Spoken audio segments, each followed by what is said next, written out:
नमस्कार। जैसा आपको पता है, विगत 5 दिनों से संसद का विशेष सत्र चल रहा था और इस संसद सत्र में जो मुख्य बात थी महिला आरक्षण बिल को लेकर सत्ता पक्ष जहां अपना पक्ष रखता है, वहीं विपक्ष जो है अपने मुद्दों से अर्थात रिजर्वेशन में भी कैटेगराइज करना, महिलाओं के रिजर्वेशन में भी कैटेगराइज करना, ओबीसी को लेकर जिस तरह से हंगामा किया है और अपनी बात प्रतिकारात्मक रूप से रखा है, यह एक विचारणीय विषय है। और दोनों सत्ता पक्ष और विपक्ष जो है अपने विमर्श के साथ कहां तक पहुंचे हैं, इन सारे तमाम बातों को लेकर आज हम अमन सांडिल सर के पास फिर से एक बार हाजिर हैं। साथ ही साथ यह देखना होगा कि जिस ओबीसी आरक्षण को लेकर विपक्ष हावी है और बात कर रहा है, क्या यह ओबीसी आरक्षण महिला आरक्षण में संभव है या नहीं संभव है। अगर संभव है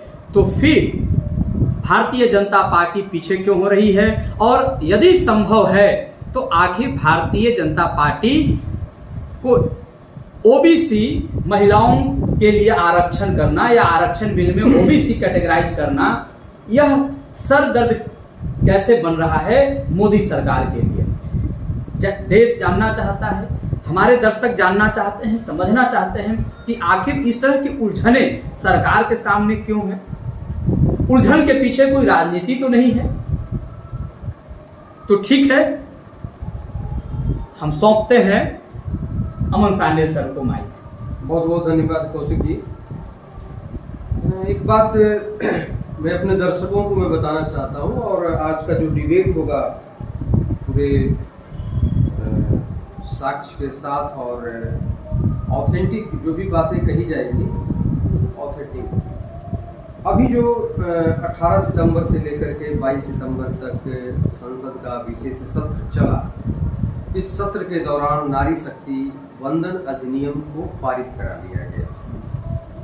खुशी इस बात की रही कि इसके विरोध में लोकसभा में केवल 2 मत पड़े और राज्यसभा में 0 मत, यानी ध्वनि मत से ये पारित हो गया।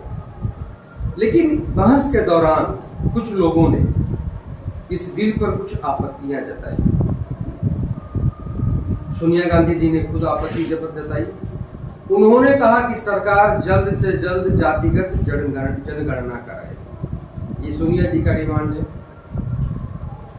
इसके बाद डिम्पल यादव ने कहा कि अगर ये बिल लाना ही था तो इसमें ओबीसी महिलाओं के लिए भी सीटें रिजर्व होनी चाहिए थी, मुस्लिम महिलाओं के लिए भी सीटें रिजर्व होनी चाहिए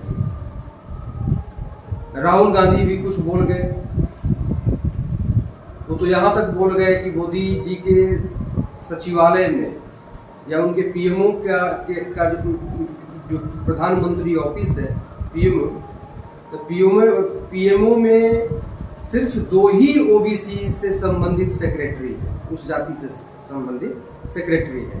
हालांकि राहुल गांधी जैसा जो व्यक्तित्व है, उस व्यक्तित्व को इस तरह के प्रश्न खड़े नहीं करने चाहिए। जो योग्य है, चाहे वो ओबीसी हो, चाहे SC ST हो, चाहे अगड़ा हो, पिछड़ा हो, कोई भी हो, योग्यता के आधार पर किसी को भी किसी पद पर रखा जाता है। ठीक है। अब रह गई बात की सर ने, कौशिक जी ने एक सवाल किया कि ओबीसी रिजर्वेशन महिलाओं को मोदी सरकार ने क्यों नहीं दी।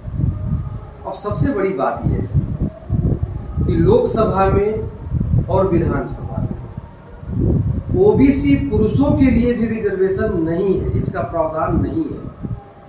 हमारे संविधान में ही इसका प्रावधान नहीं है। SC ST के लिए बाबा साहब ने 10 वर्षों के लिए आरक्षण देने का प्रस्ताव दिया था, और उस समय का तत्कालीन नेहरू कैबिनेट ने उसे पारित करते हुए प्रस्ताव को पर स्वीकृति देते हुए लोकसभा राज्यसभा से उसको पारित करा लिया गया था। लेकिन बाबा साहब ने एक बात कही थी कि आरक्षण लंबे समय के लिए नहीं होना चाहिए, ये 10 साल के लिए होना चाहिए, और हर 10 साल पर समीक्षा होनी चाहिए कि इसका फायदा क्या है और इसका नुकसान क्या है। अब यहाँ बात आ गई है, अटक गई है ओबीसी। अभी एक वीडियो हम लोगों ने बनाया था, उस वीडियो में हमने रोहिणी आयोग के बारे में बताया था। रोहिणी आयोग का जो सर्वे आया है और सरकार के पास जो डेटा है उपलब्ध हुआ है, अगर कुछ समय के लिए हम उस डेटा को मान लें तो डेटा के आधार पर रिजर्वेशन जो ओबीसी को दिया जा रहा है और रिजर्वेशन का फायदा जिसको हो रहा है, आज जानते हैं सर, आज ये लोग चिल्ला रहे हैं, चाहे अखिलेश यादव, डिंपल यादव या कोई भी चिल्ला रहा हो ना, ओबीसी ओबीसी ओबीसी, सबसे ज्यादा जानते हैं अगर ओबीसी को रिजर्वेशन दे दिया जाए या ओबीसी को या जाति आधारित जनगणना जो चल रही है, सर्वे चल रही है, जानते हैं सबसे अधिक नुकसान उसमें किसका है? उसमें सबसे ज्यादा नुकसान जो है कि ओबीसी में जो उच्च जातियां हैं, संपन्न जातियां हैं, उनका सबसे अधिक नुकसान है। सबसे ज्यादा ये काम न तो नरेंद्र मोदी की सरकार कर सकती है और न भविष्य में कांग्रेस की सरकार करने वाली है, ये जान लीजिए। आपको पता होना चाहिए कि कांग्रेस की सरकार ने 2011 में राजस्थान में जातिगत जनगणना करवाई थी, 2011 में। 2014-15 में कर्नाटक में कांग्रेस की सरकार थी और उसने भी जातिगत जनगणना कराई। 2017 में कर्नाटक जो जनगणना था, सर्वे जो हुआ था, कास्ट सेंसस, वो 2017 में सरकार के पास आ गया था, कांग्रेस की सरकार थी 17 में। आज तक न कर्नाटक में उस सर्वे को जारी किया गया और न राजस्थान में जारी किया गया। वहां जातिगत जनगणना हुआ था, बिहार में भी जातिगत जनगणना हुआ है, सर्वे हो चुका है। और आपको मैं बता देता हूं कि बिहार सरकार भी जारी नहीं करने जा रही है। क्यों?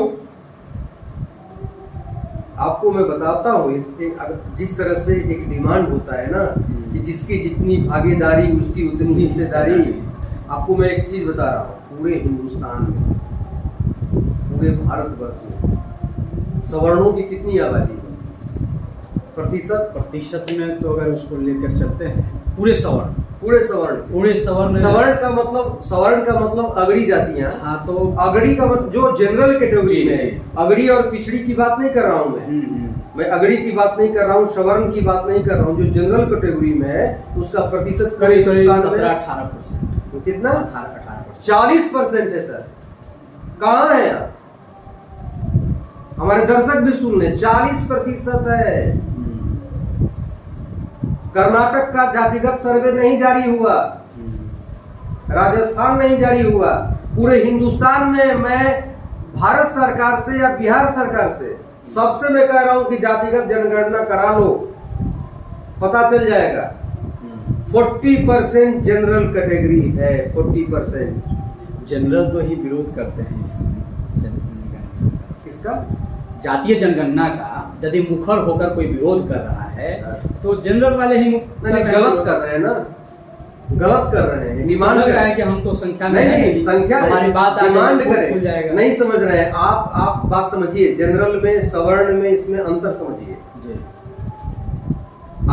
हम जो है, जब जनरल की बात आती है ना, तो हम लोग बिहार में भूमिहार, ब्राह्मण, लाला, राजपूत, 3-4 जातियों को गिनती कर लेते हैं और कहते हैं कि 14, 15, 16% आबादी है। बात समझ गए सर? ऐसा नहीं है। बहुत सारी जातियां हैं जो अगर कैटेगरी में डालिएगा तो उनको आप जानते नहीं है, वो जनरल कैटेगरी में है। पूरे हिंदुस्तान का सर्वे करा लीजिए। पटेल जाति, कुर्मी जाति है ना, गुजरात में क्या है? वो जनरल है, अगड़ी जाति है। आप पूरे देश स्तर पर कांग्रेस आज डिमांड जो कर रही है, समझ गए?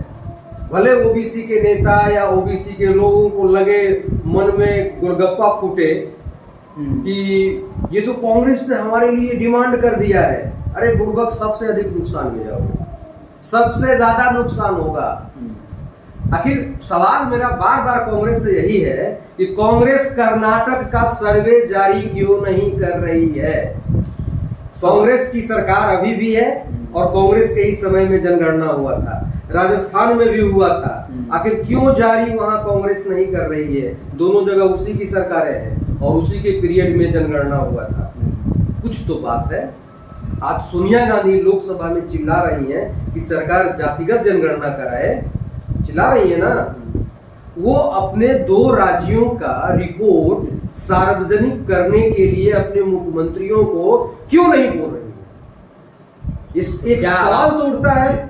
ये वस्तुतः देखिए कुछ है नहीं। सरकार को कांग्रेस भी जानती है, विपक्ष के सभी नेता जानते हैं कि जातिगत जनगणना कुछ है नहीं ऐसा, इससे कुछ निकलने वाला है नहीं, नुकसान है।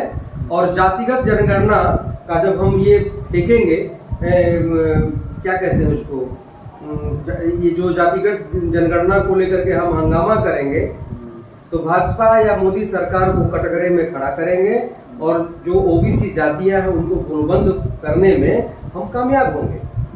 अब बताइए कि रोहिणी आयोग की रिपोर्ट को अगर लागू कर दिया जाए तो 27% में से जो ओबीसी की जो उच्च जातियां हैं तो 9% पर सिमट जाएंगी ना। फिर सवाल 18 सुनिए, 18%, 11 और 7 कितना हुआ, 18% तो अन्य के पास चला जाएगा रिजर्वेशन।